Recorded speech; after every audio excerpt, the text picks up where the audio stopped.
2024 সালের 15 জুলাই বাংলাদেশের রাজনীতির ইতিহাসে এক ভয়ঙ্কর ও বিভীষিকাময় দিন। সরকারি চাকরিতে কোটা সংস্কারের দাবিতে আন্দোলনরত শিক্ষার্থীদের ওপর দফায় দফায় হামলা চালায় ছাত্রলীগ। এই হামলার সবচেয়ে বড় আঘাত হানে ঢাকা বিশ্ববিদ্যালয়ে।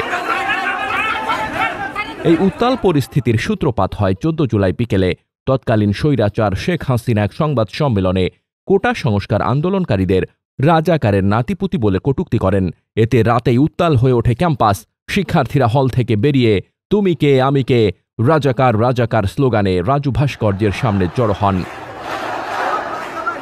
15 জুলাই সকালে ওবায়দুল কাদের বলেন, তার আত্মস্বীকৃত রাজাকার এর জবাব ছাত্রলীগই দেবে। ছাত্রলীগ সভাপতি সাদ্দাম হোসেনও হুমকি দেন, স্লোগান দেওয়া শিক্ষার্থীদের শেষ দেখে ছাড়বেন। এরপর দুপুর 12টার পর থেকে ঢাবি, জগন্নাথ বিশ্ববিদ্যালয়, 7 কলেজসহ রাজধানীর বিভিন্ন শিক্ষা প্রতিষ্ঠানের শিক্ষার্থীরা রাজু ভাস্কর্যে জড়ো হতে থাকেন। বিকেল 3টার দিকে শিক্ষার্থীরা হল পাড়ায় গেলে বিজয় 71 হলের সামনে ছাত্রলীগের সঙ্গে সংঘর্ষ শুরু হয়। আশপাশের হল ও মধুর ক্যান্টিন থেকে ছাত্রলীগ নেতাকর্মীরা এসে হামলা চালান। রড, হকিস্টিক, রামদা নিয়ে শিক্ষার্থীদের ওপর চড়াও হন। অনেকে বিশ্ববিদ্যালয়ের বাসে আশ্রয় নিতে চাইলে সেখানেও মারধর করা হয়।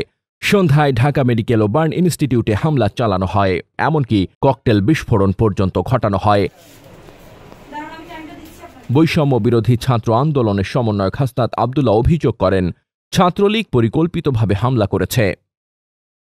ইডেন কলেজে গেটে তালা দিয়ে শিক্ষার্থীদের আন্দোলনে যেতে বাধা দেওয়া হয়। ছাত্রলীগ নেত্রীরা মারধর করে থামাতে চাইলেও শিক্ষার্থীরা তালা ভেঙে মিছিলে যোগ দেন। জগন্নাথ, জাহাঙ্গীরনগর, চট্টগ্রাম, রাজশাহী, যশোর, সিলেট, দিনাজপুর, খুলনা, কুমিল্লা সহ প্রায় সব বিশ্ববিদ্যালয়ে ছাত্রলীগ আন্দোলনকারীদের ওপর হামলা চালায়। পররাষ্ট্রমন্ত্রী হাসান মাহমুদ বলেন, এটি রাষ্ট্রবিরোধী স্লোগান। শিক্ষামন্ত্রী নওফেল বলেন, এ যুগের রাজাকারদের পরিণতি ওই যুগের মতোই হবে।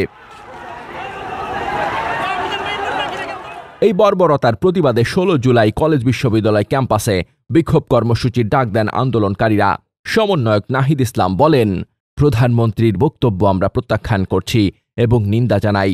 তার এমন বক্তব্যের জন্য দুঃখ প্রকাশ করতে হবে। 15 জুলাইয়ের এই দিনটি শুধু একটি আন্দোলনের উপর হামলা নয়, ছিল গণতন্ত্র, মত প্রকাশের স্বাধীনতা এবং শিক্ষার্থীদের ওপর রাষ্ট্রীয় দমন পীড়নের একটি নগ্ন উদাহরণ।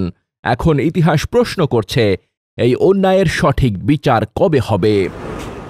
মোহাম্মদ শামীম রেজা, দৈনিক সংগ্রাম।